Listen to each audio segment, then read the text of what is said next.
Vijon debati për çështjen e shembjes së kishës Shëmpiu i 10 në Elbasan.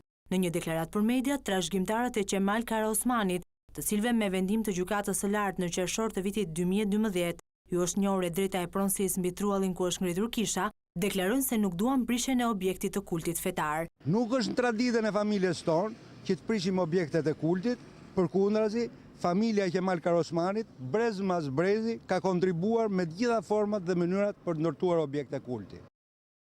Kjo nuk kupton që ne të prishim kishën katolik, ase çojnë nërmen, ase kemi çuar dhe ase çojnë nërmen i gjatë tillë. Për sa i përket akuzave për përfshirjen e familjes së presidentit Nishani duke përdorur pushtetin në vendimin e gjykatave, përfaqësuesit e familjes Karaosmani deklarojnë se padrejtësia në fakt u është bërë atyre, duke ju mohuar e drejta e pronës për 20 vjet. Pse do ta politizoj kisha sot në këtë kohë problemin e pronës tonë, kur vendimi përfundimtar i formës prerë gjykatës apelit ka dalë në 12 qershor të vitit 2012, këto veprime nuk janë të moralshme dhe as pak të ndershme dhe duan që të manipulojnë opinionin publik. Sikur kishës i është bërë një padrejtësi nga familja e presidentit të Republikës.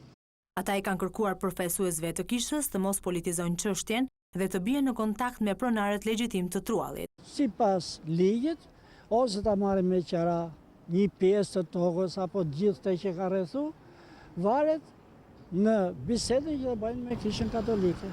Reagimi i familjes Karaosmani vjen pas letrës së përfaqësuesve të komuniteteve fetare drejtuar kryeministrit Rama dhe kreut të parlamentit Meta, ku shprehen kundër vendimit të gjykatës së lartë duke kërkuar mosshembjen e kishës. Kjo çështje u kthye në objekt debatesh të njëjtën mes përfaqësuesve të mazhorancës në kuvend dhe vetë presidencës, që i konsideroi sulme politike të dështuara për të marrë kontrollin e këtij institucioni.